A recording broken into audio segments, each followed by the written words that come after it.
Are going to get started now.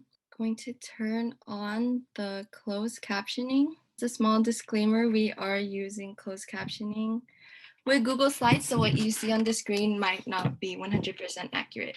Welcome everyone to Capitalizing on Your Privileges, brought to you by the UCSD Cross-Cultural Center.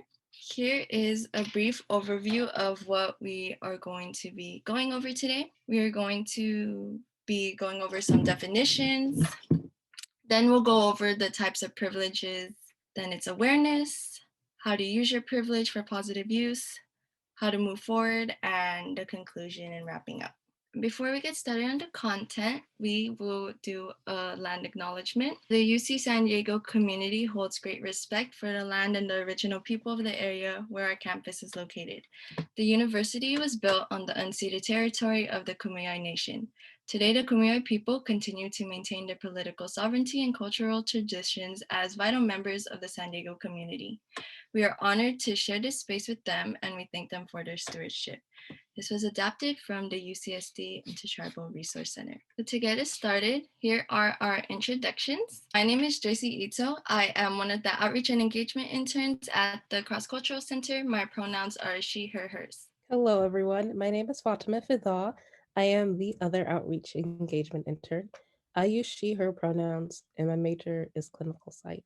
Hi everyone, I'm Citlali. I'm one of the Joy de la Cruz Art and Activism interns. I use she, her pronouns, and I'm a media and education double major.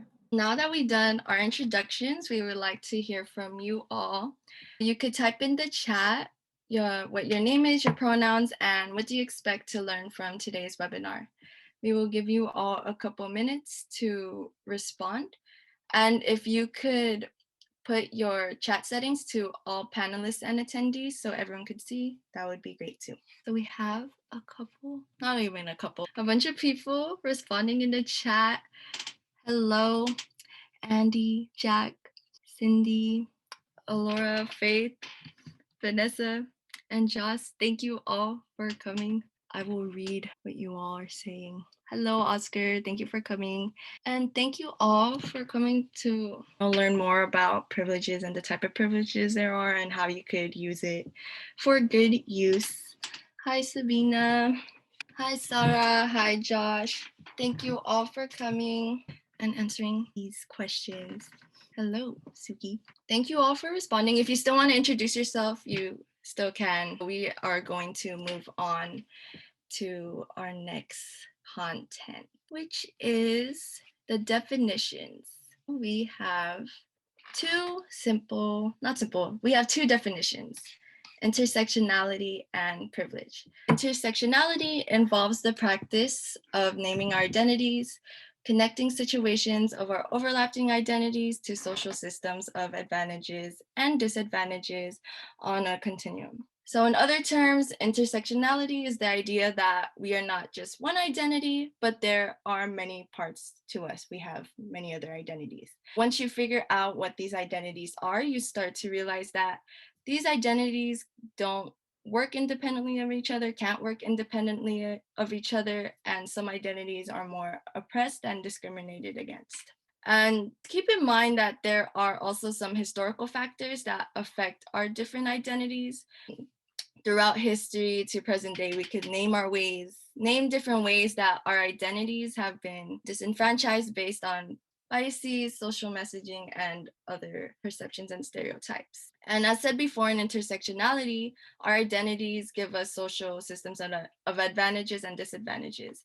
And what are these systems of advantages? These are privileges. Privileges operate on personal, interpersonal, cultural, and institutional levels and gives advantages, favors, and benefits to members of dominant groups at the expense of members of target groups. So these are the people who have the power, the ability, the access, and the control. This is an infographic of different types of identities, but this graphic does not show all the identities that are out there. Other identities can include religion, immigration status, beliefs, which comes to our next discussion question. What are some of your oppressed and privileged identities? And the chat, again, is open for all of you to respond, and I will read out a couple of responses as well. I think I can say one example. One of my oppressed identities is being a woman, but one of my privileged identities is being able-bodied. So that's what y'all can share, whatever you feel comfortable sharing. And I can also go while y'all are thinking. One of my oppressed identities would be being a Muslim in America. And then one of my more privileged identities is being educated and also coming from a family that's fairly educated. We have a question. I just wanted to answer it. If you will have access to this recording, yes, we will upload it to our YouTube, and then we'll send out the link to everyone who registered. So Laura said in the chat that one of their oppressed identities is being a woman, and their privileged identities is being able-bodied, white, and college educated. Sarah put in the chat, I'm privileged because I'm a white Latinx, but I'm oppressed in the sense that I'm a queer woman. Thank you for sharing. Thank you both for sharing. We could get a couple more responses. Vanessa said their oppressed identities as a woman, immigrant, queer, privileged identities, documented, and educated. Thank you for sharing, Vanessa. If you were going to type anything, Oscar, you could still type in the chat. If no one has any responses, we can move on. Alrighty, so now we'll be going over different types of privilege. While we won't be covering every single types of privilege, we'll be showing y'all a few and talking about some specific examples that are going on. But obviously, these are the most talked about different types of privileges: race, class, gender, and ability. Within race, there's white privilege. For example, people of color make up about 30% of the population here in the United States, but within prisons, they make up 60% of incarcerated people. There are really, really sad statistics that come from the Bureau of Justice that they believe that 1 in 3 Black men will go to prison. And this isn't because Black men are inherently more violent. It's because racial profiling and increased policing within communities of color, and they end up seeing harsher punishments than their white counterparts. So that's one example where white privilege comes into this aspect of race. And this isn't really limited to Black men either. Black students are likelier to be policed. They're also likelier to have harsher punishments. Black women have a higher mortality rate within pregnancies, things of that sort. So that's how we see white privilege here in the United States. Within class, higher income means higher resources, which then turns into a likelier chance of excelling in school or work. And this creates a feedback loop where you have the resources, you have the accessibility, and then you generate more wealth. For example, students from a rich family don't have to worry about working to pay for their education, their rent, and other things that working class students do. So this means that they have more time to invest in their studies or themselves. They don't have to juggle work and education at the same time. In addition, a lot of the high-paying jobs ask for experience, and most internships are unpaid. If you're well off, that's not really difficult. You can take the unpaid internship and support yourself from your family. But if you're from a working class family, you're gonna have to take on that internship, take on a separate job, and possibly do school and education all at the same time. And that's the unfair advantages and privileges that class holds. In regards to gender, obviously there's cis and male privilege. There's tremendous statistics regarding gender-based violence. An estimated 737 million women, which is nearly 1 in 3 worldwide, have been subjected either to intimate partner violence or non-partner sexual violence. This also goes back to class and disproportionately affects low and lower middle class women. Kind of the intersectionality that we talk about within class and gender. Then in regards to ability and able-bodied privileges, things that we don't really consider is that even though the ADA and the ADA Amendment Act prohibit discrimination based on disability when it comes to employment, people with disabilities have higher unemployment rates than people who don't have disabilities. It's also really difficult for them to get married because when people with disabilities who get Social Security or get any type of benefits from the government, those benefits may be impacted once they get married. If their income within the both partners is enough for them to not receive benefits anymore, but they end up still needing it. A lot of people end up not getting married. They also have to worry about the type of wedding gifts that they get. You can't really get cash gifts past a total of nearly $200. Any more than that, you'll have to report to the government and they'll end up charging you money back that they gave you that month. There's a lot of different types of privileges. These are just more types of privileges that sometimes don't get talked about enough. Age, there's a lot of dismissiveness with certain age groups. For example, a lot of households that are led by somebody who's 55 or older, they don't have retirement savings or pensions. They have to continue working. But if you're older, it's much harder to find a job if you don't already have one. 76% of older workers have seen age discrimination or they find it really difficult to keep a job because they're kind of being pushed out of them based on their age or other things. Religion, I'm sure a lot of y'all have seen how recently the French government banned hijabs for minors to address religious extremism, but a person's choice of clothing is not extreme at all. And it goes back to that intersectionality within religion and gender. Typically, it's women who wear hijabs. And many religious groups also try to force their beliefs onto the government, especially if they're a more dominant religious group, such as many Christian or Catholic groups fighting for a ban on abortion, which impacts people's bodies, but it's their religion. Then, in regards to language, knowing the dominant language of a society helps people extremely when you have to navigate a world where you don't understand the language. And a lot of the United States has a large population of Latinx or Asian people who either English is not their first language or they speak it to a certain extent, but that just makes navigating it much harder. A lot of people also discriminate against non-Western accents. Typically, if you have an Australian or a British accent, you're quirky. But if you have a Southeast Asian or a Cambodian accent, people are judgy, or they say that they can't understand you, they don't try. And then in regards to appearance, people who don't fall into the thin, white, or Eurocentric beauty standards will face a lot of barriers in life.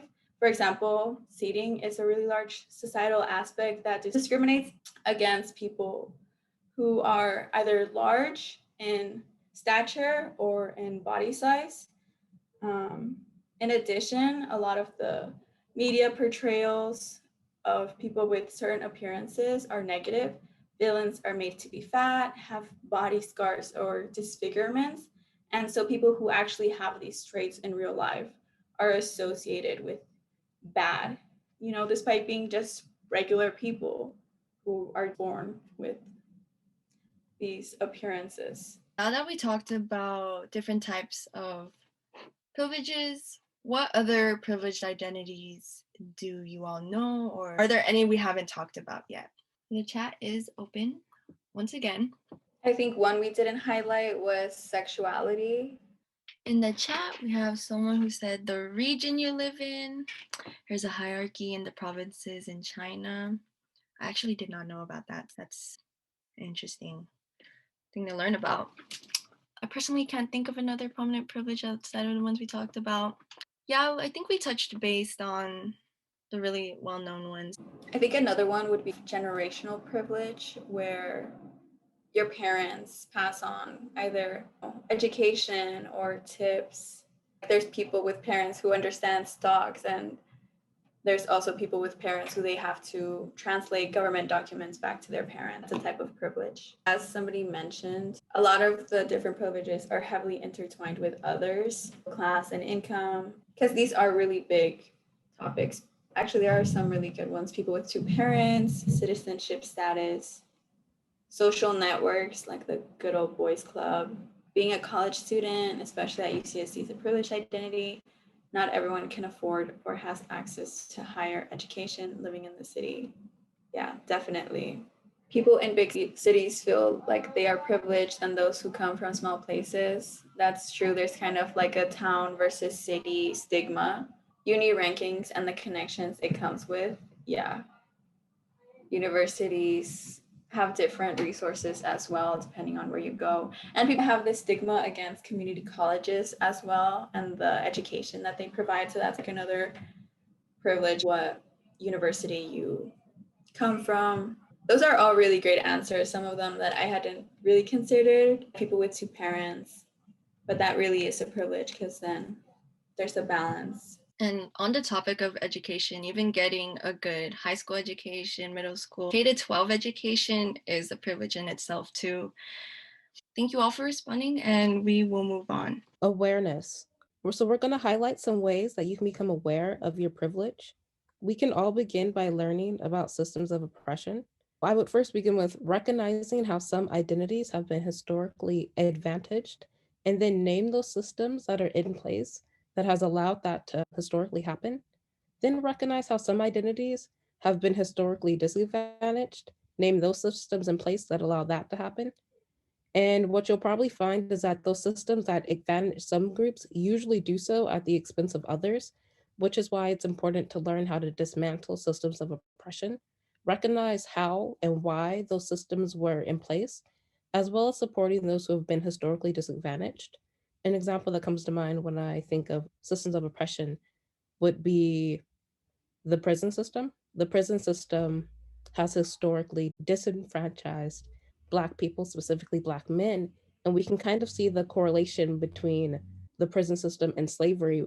When slavery began to decline, the amount of prisoners began to increase. And that's because of prison labor and the amount of money that prisons can generate. And what we see is that that disadvantages a certain group, Black individuals as well as Black men. And then it also advantages certain groups. That money that is brought in typically would become an advantage to white Americans and companies that also helped white Americans.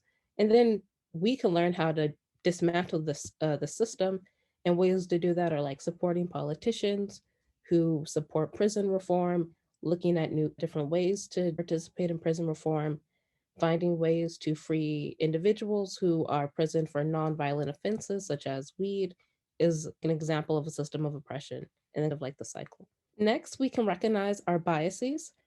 Bias is a tendency, inclination, or prejudice towards or against something or someone. And then implicit bias is described when we have an attitude towards people or an association, kind of stereotypes with them without our conscious knowledge. The kind of important thing about implicit associations is that they arise outside of our conscious awareness. They don't necessarily align with our declared beliefs, and they don't even reflect what we would probably explicitly endorse or explicitly say we support. But the good thing about this is that they can be unlearned.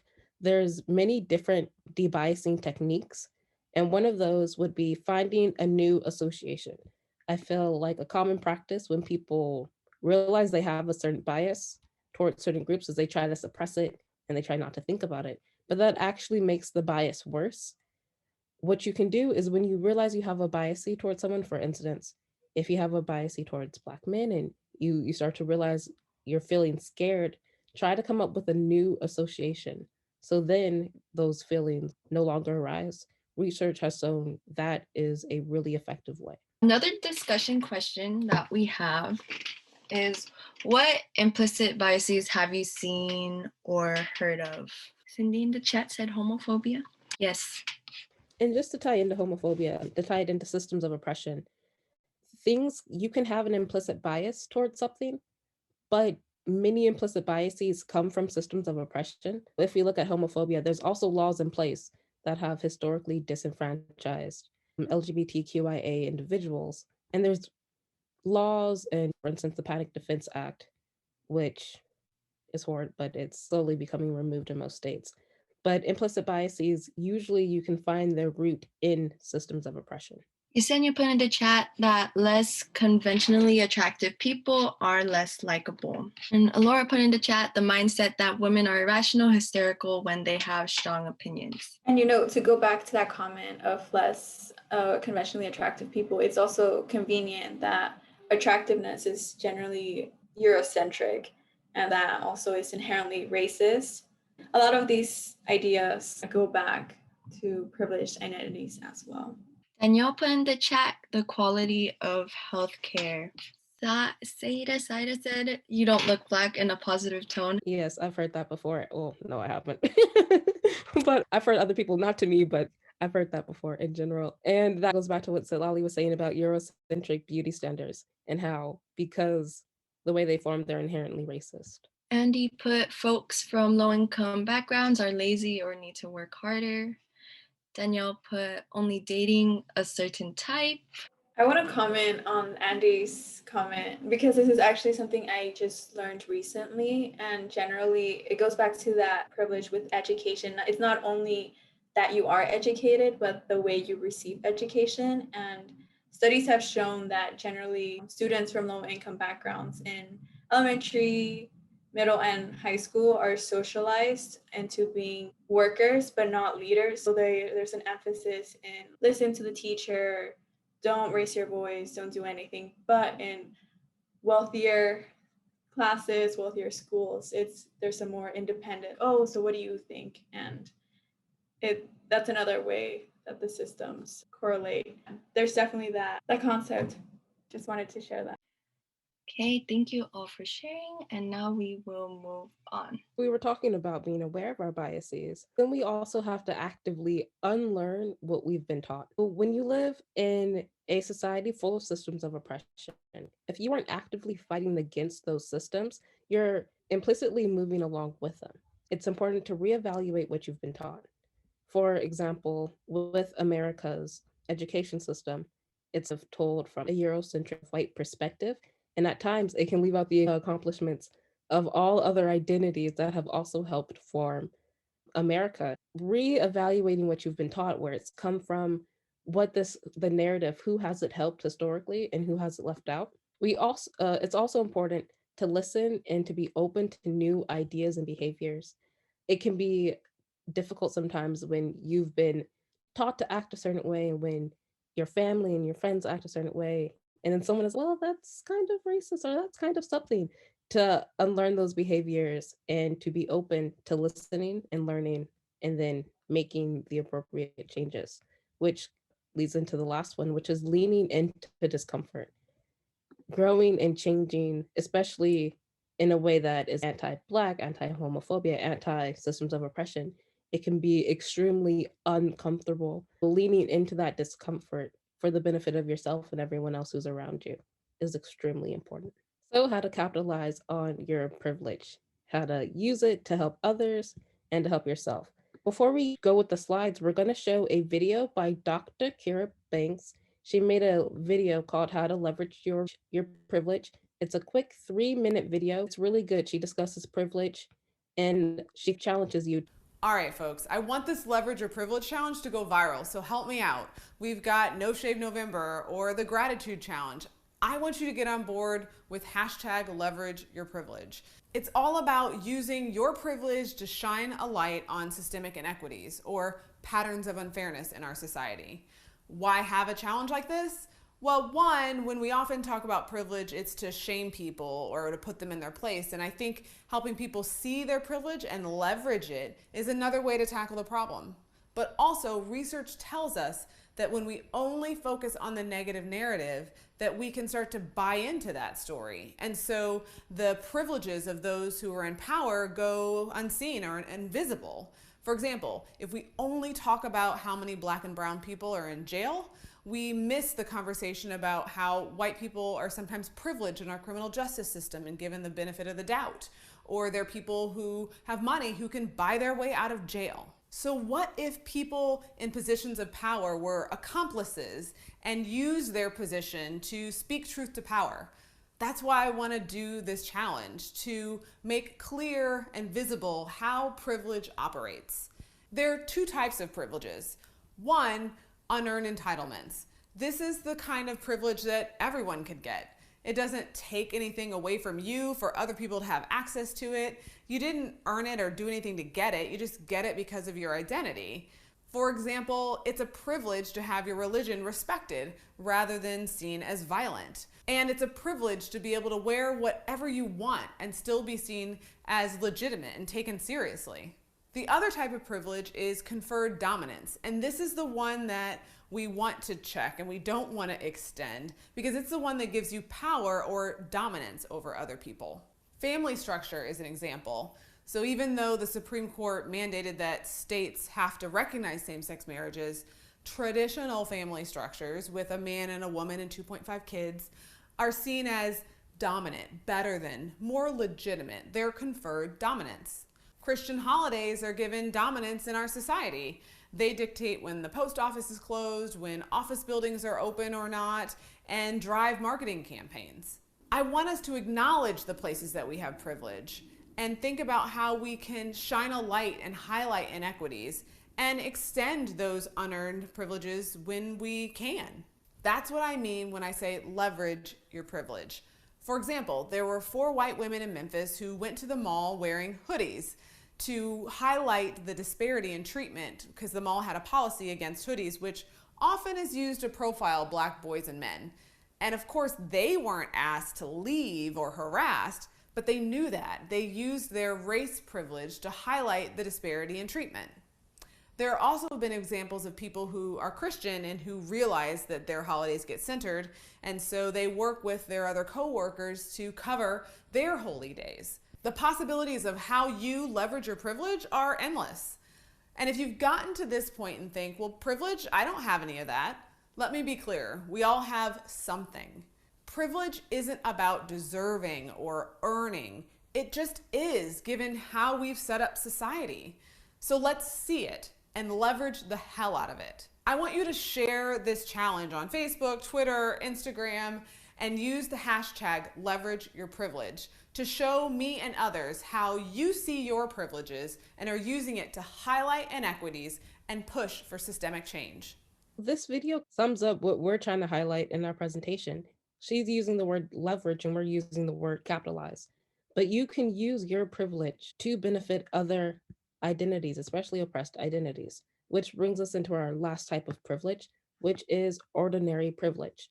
Most of us have a kind of ordinary privilege that is the ability to forget about a certain aspect of who you are because it's represented by the majority demographics of your country or the organization. Research repeatedly confirms that those with ordinary privilege have the power to speak up on behalf of those without it and have a particularly effective influence when they do. We'll get more into that on the next slide. So the value of your privilege. All of our privileges have value, and it's really important to recognize the value of your privilege.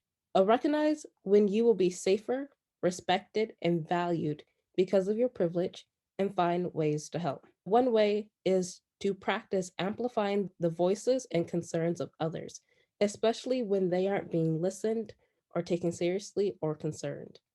For example, in office spaces where the majority of the workers are men, if your male colleagues are saying something sexist, or you notice that the policies in your company are in themselves sexist, as a male, if you were to speak up, that would be more impactful and more people would consider that legitimate because you're a male. 2 is risk your unearned benefits for others. Speaking up can be difficult because you don't know how everyone else will perceive you because you spoke up. But if you have these unearned benefits that come from other individuals being disadvantaged, you should take the initiative and risk it and speak up or do what you can to help. And last, educate others.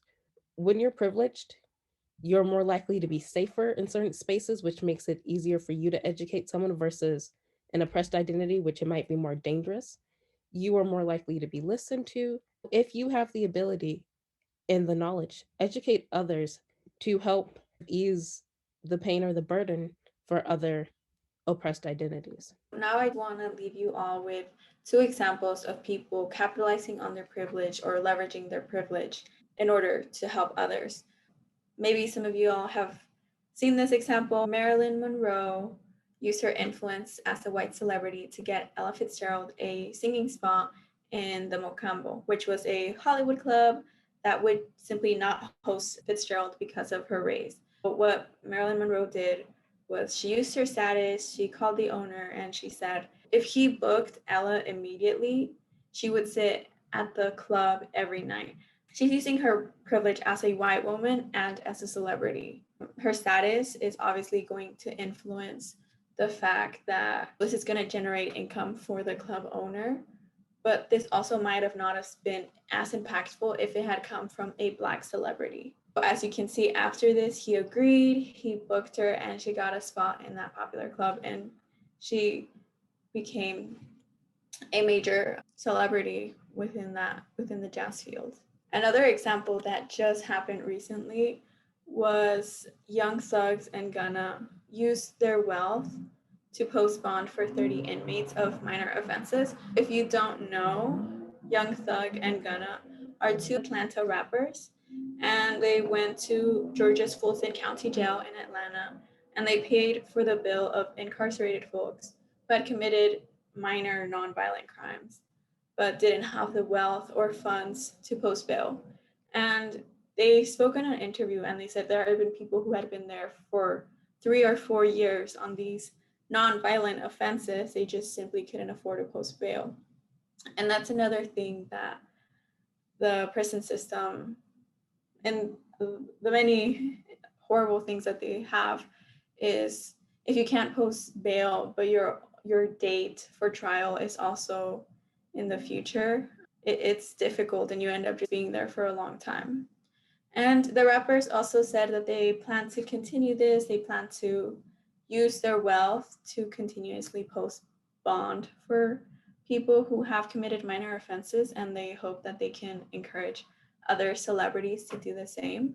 To conclude, I want to ask y'all, obviously you don't have to go post bail for someone. I'm sure many of you don't have the funds to do so. That's for celebrities. Is there an example you can think of that you can apply to your own life to capitalize or leverage your privilege to help others? I'd be interested if anybody has an example that they can think of that they've already done or something that they think they can implement into their life. Donating to organizations or volunteering if you can, that's definitely a really good way to help out, especially volunteering your time.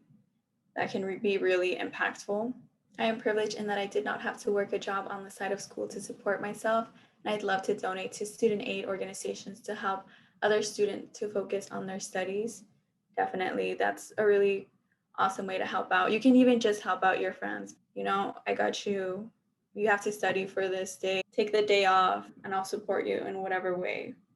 I really like the example they gave of covering for coworkers on religious holidays. Yeah, definitely. Educating my family about privilege, that's a really big one, especially talking about implicit biases. It can be difficult for people to acknowledge things that they've been socialized to believe from generations. And if we can halt to that and future generations can grow without these kinds of socialized thoughts, that's a really awesome way to help out.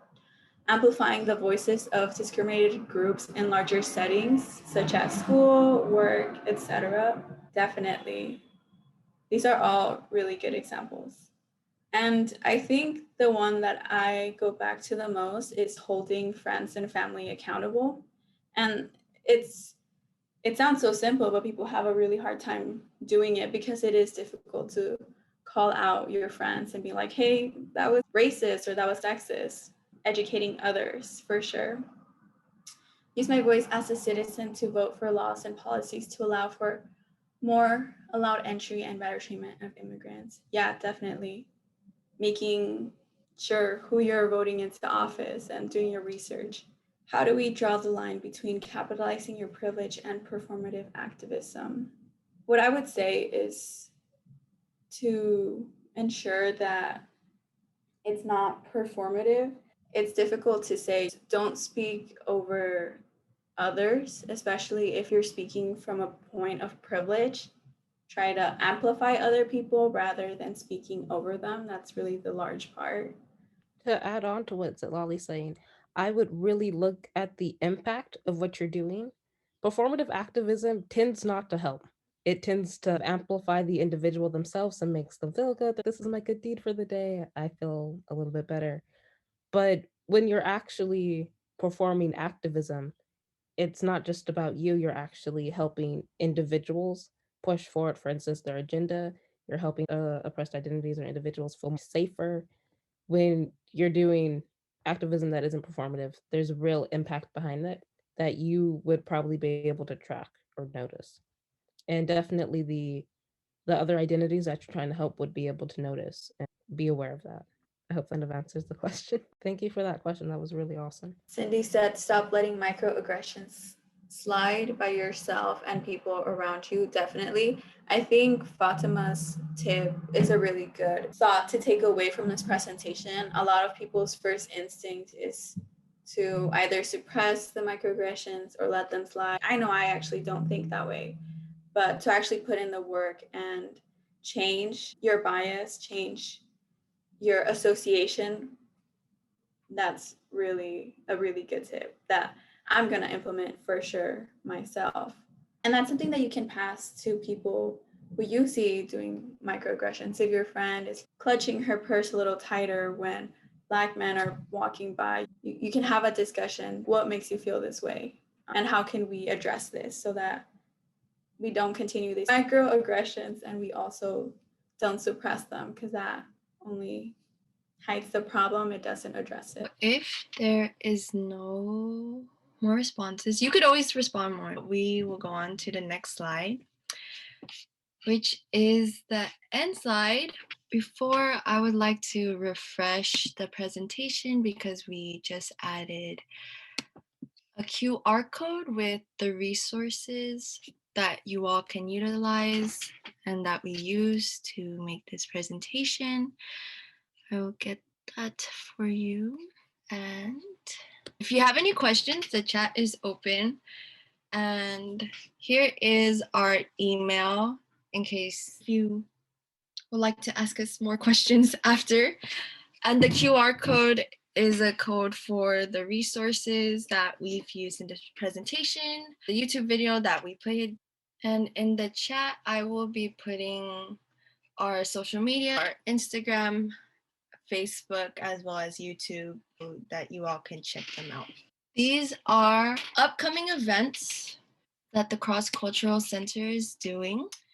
Next week on Tuesday, we have a workshop that is remixing transformative justice. And that will be on Tuesday, May 4, 2021, from 12 p.m. to 1 p.m. Pacific Standard Time. If you want to register for that, we will put the registration in the chat. We have a hot topic discussion coming up next week as well. On Friday, it is about women and financial literacy. It is partnered with WAMI. And week 7, Monday, we have a webinar coming up on sustainability and consumption. Thank you all so much for coming and participating with us, engaging with us. We'll stay on for a couple more minutes for any questions. Thank you all for coming.